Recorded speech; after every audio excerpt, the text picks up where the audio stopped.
Halo, Assalamualaikum warahmatullahi taala wabarakatuh. Ganti-ganti semuanya. Pada hari ini saya akan membuat video tutorial bagaimana cara mengoptimalkan penggunaan email di ponsel kita. Email ini mungkin sebagian orang mungkin tidak terlalu asing dengan email, namun sebagian lagi bahkan tidak tahu fungsinya email. Masih banyak yang belum mengetahui, walaupun mereka udah punya email tetap aja kurang paham apa itu fungsinya email. Jadi pada video kali ini saya akan menjelaskan sedikit tentang ini dasar-dasar tentang penggunaan email, khususnya bagi yang sudah punya email itu di bagian settingan keamanan dan privacy, karena di bagian inilah hal-hal yang penting yang perlu disesuaikan. Satu lagi tambahan itu tentang terkait info pribadi.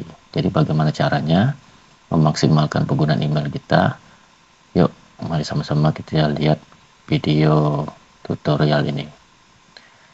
Jadi begini, email ini kalau dalam bahasa Inggrisnya electronic mail, atau bagi kita biasanya punya surat elektronik, dan dengan nama yang lain. Jadi email ini penggunaan bukan hanya untuk aktivasi HP Android aja, karena email ini kalau diibaratkan itu seperti KTP. KTP adalah identitas kita di dunia nyata, dan email adalah identitas kita di dunia maya. Jadi ini sepertinya email ini layanan dasar yang mendasar dalam penggunaan teknologi informasi saat ini. Jadi banyak orang belum tahu email bisa digunakan untuk aktivasi akun bank, mobile banking, terus pendaftaran akun medsos seperti Facebook, YouTube, TikTok, CapCut, dan lain-lain. Semuanya pasti pendaftarannya menggunakan email. Belum lagi untuk pembelajaran, pelatihan, aktivasi akun, bahkan banyak lagi, semuanya menggunakan email. Jadi ini penting, karena kalau sampai bobol email kita dibobol, maka akun-akun yang terkoneksi dengan email tersebut ya otomatis akan mudah dibobol juga. Itu gampang. Jadi di video tutorial ini saya akan menunjukkan sedikit-sedikit trik, mungkin yang sebagian orang udah banyak yang tahu, tapi tidak sedikit juga yang kurang tahu terkait settingan ini. Oke, sekarang kita buka. Pertama, biasanya ini rata-rata menu-menu lokasi email itu tidak jauh-jauh dari menu awal di kumpulan menu Google ini, seperti yang saya ini. Kalau di HP saya ini di sini letaknya, di ini Gmail. Ini Gmail itu bisa berdekatan dengan layanan Google yang lain. Jadi begitu kita punya email Gmail, ini nanti bisa terkoneksi ke seluruh layanan Google, seperti Google Drive, Google TV, Google Meet, Google Foto, Google One, Google Earth, YouTube, bahkan banyak lagi layanan Google yang bisa terkoneksi ke situ. Jadi Gmail ini kuncinya, identitas KTP-nya di dunia maya. Oke, sekarang kita buka Gmail. Untuk Gmail saya ini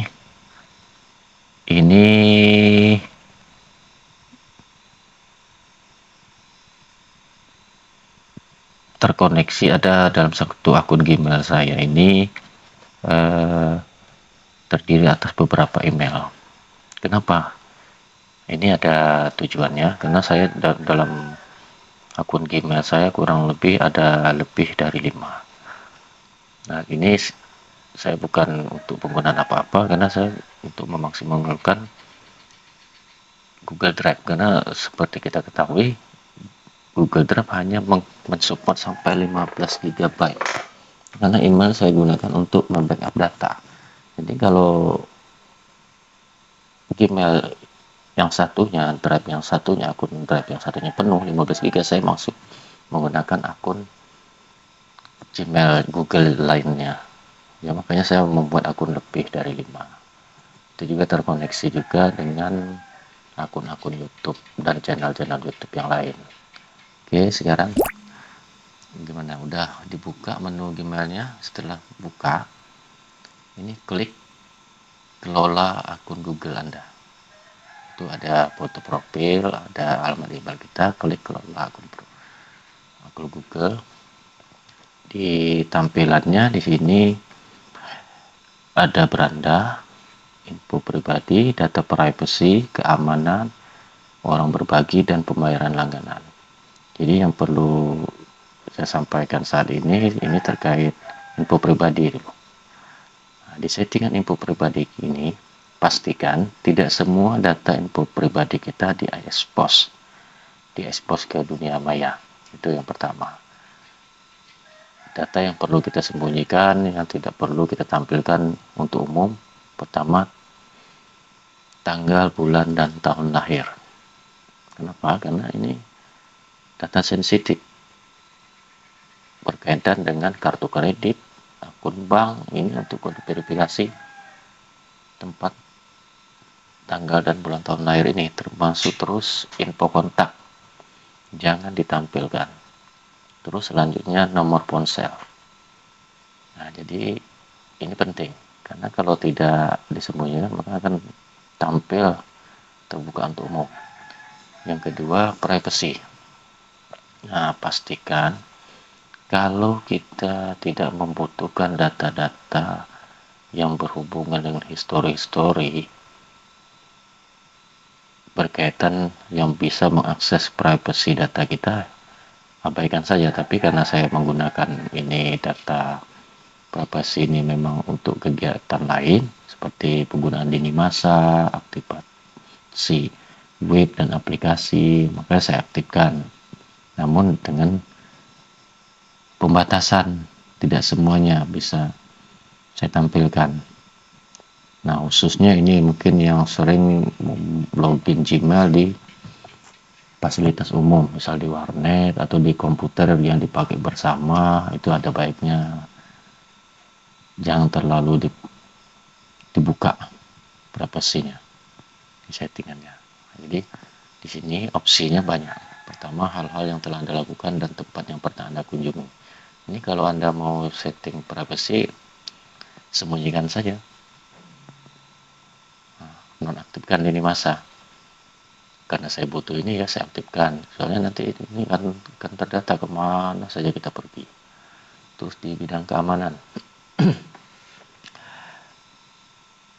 pastikan Anda centang warna hijau di akun keamanan kita, seperti punya saya ini. Jadi ini akan ada muncul pemberitahuan bahwa akun Anda dilindungi. Ini dilindungi, dia nih, berarti nanti sudah terchecklist semua. Kalau akun Anda terlindungi, dia akan terklik ini semua. Pertama, akan muncul checklist hijau, perangkat Anda tidak ditemukan aplikasi berbahaya di dalam HP ini. Kedua, aktivitas keamanan terbaru sudah terinstall di HP ini. Selanjutnya, login pemulihan verifikasi 2 langkah aktif. Terus koneksi pihak ketiga aman dan aksesnya terbatas. Itu penting. Jadi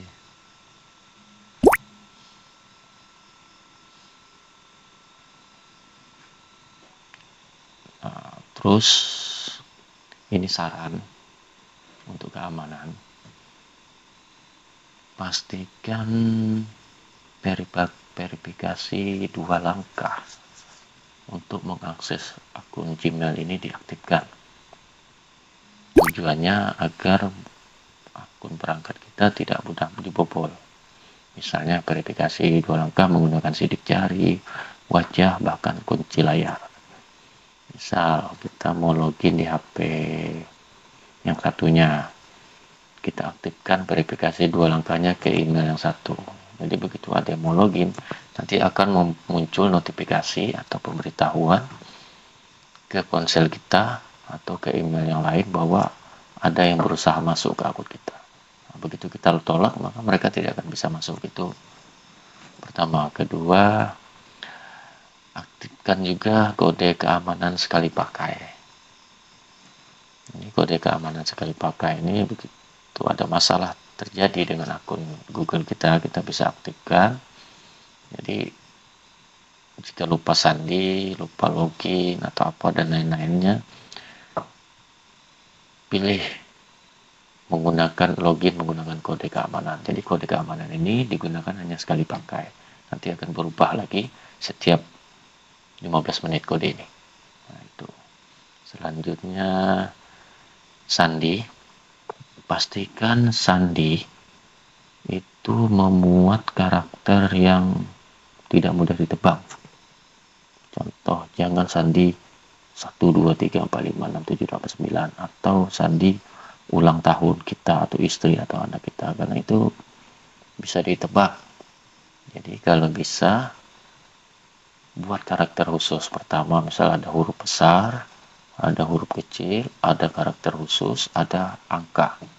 Sehingga perpaduan dengan kombinasi berbagai karakter itu tidak mudah dibobol sandinya. Selanjutnya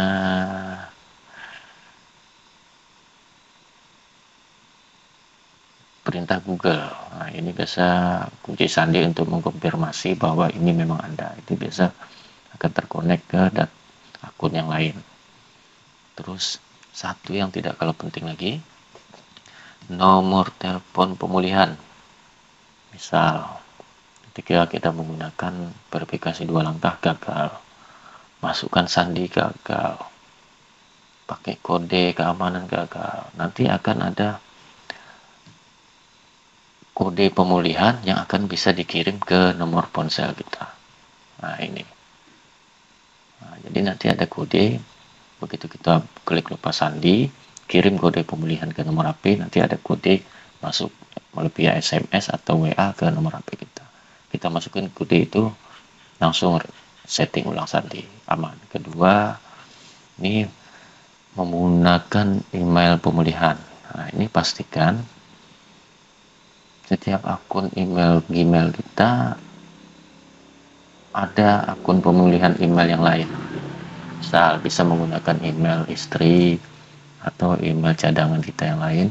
Seandainya email ini terblokir atau lupa sandi dan lain-lain, nanti pemulihannya bisa dikirim ke email yang satunya lagi. Terus bisa menggunakan kode cadangan.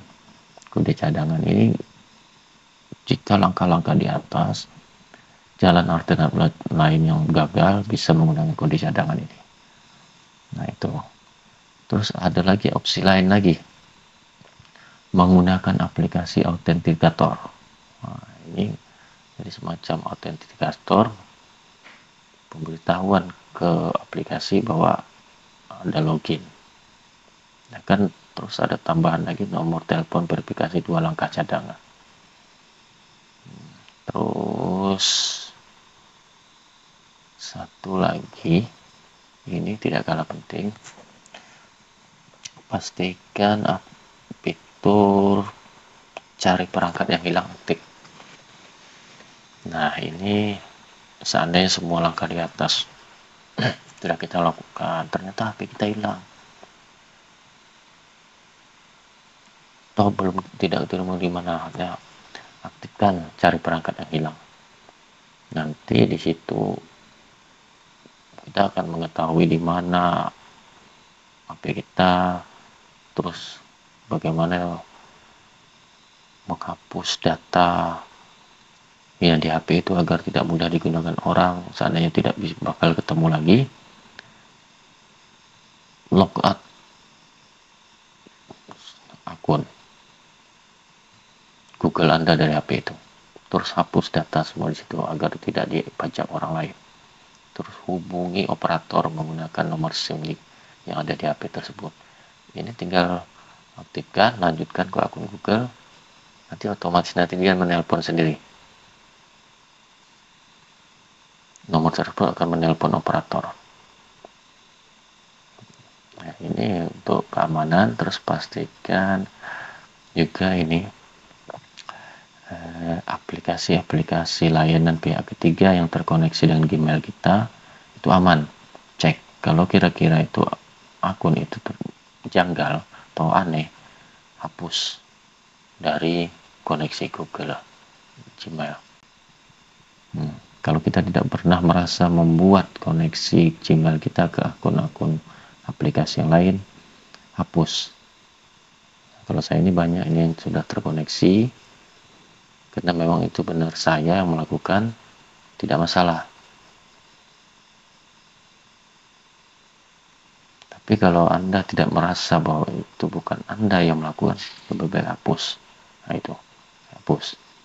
Kalau saya kan banyak terkoneksi dengan layanan lain. Ini memang benar saya, bukan orang lain. Oke.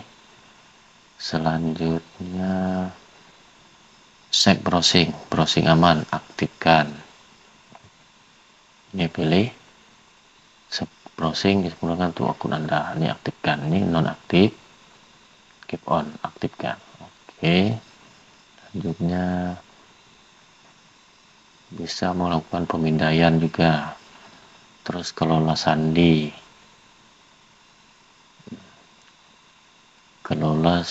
akun-akun kita. Ini biasanya kalau kita login ke akun Facebook, situs-situs lain atau ke web lain, nanti ada semacam notifikasi apakah informasi login ini akan disimpan di Google. Oke, jika Anda oke kan, makanya dia akan tersimpan di sini semua akun-akun yang pernah kita login. Nah ini, nah ini untuk hanya email saja. Ini banyak yang mesti diatur, dikelola lagi agar lebih optimal lagi, sehingga email tidak mudah dibobol.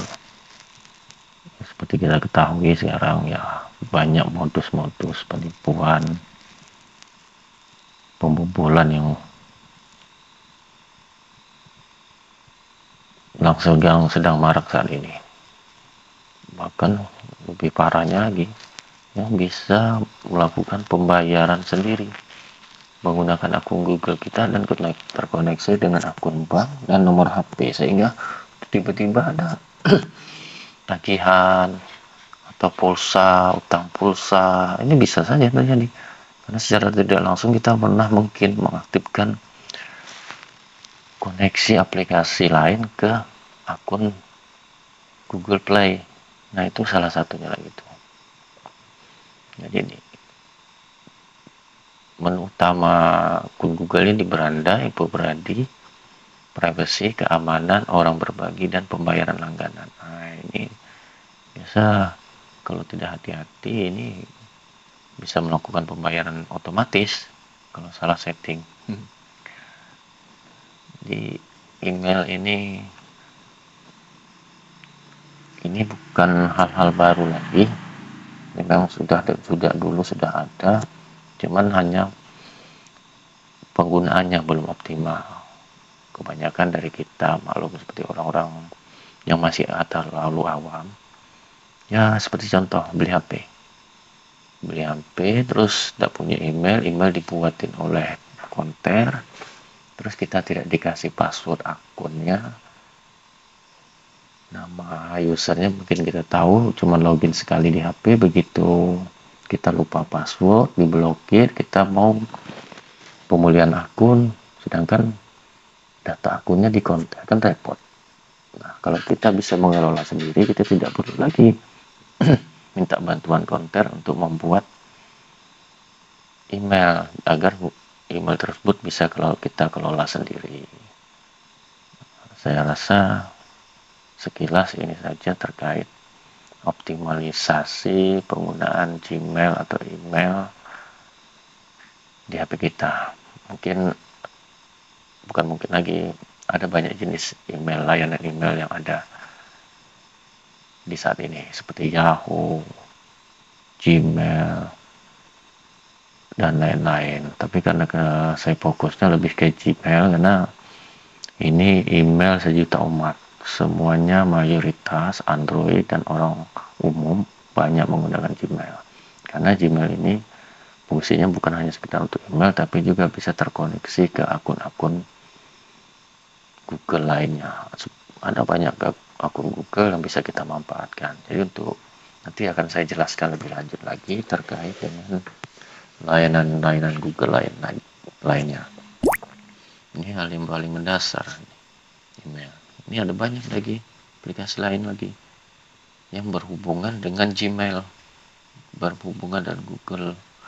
Contoh bagaimana cara memaksimalkan Google Lens, Google Drive, Google Maps untuk pemetaan, Google TV, Google Foto, Google One, YouTube, dan banyak lagi lain Google. Jadi kalau kita sudah paham dasar terkait email, insya Allah lebih mudah lagi nanti untuk penggunaan fitur-fitur Google lainnya. Jadi saya rasa cukup sekian video singkat ini. Semoga bermanfaat khususnya bagi kita semua. Sekian dan terima kasih. Wassalamualaikum warahmatullahi taala wabarakatuh.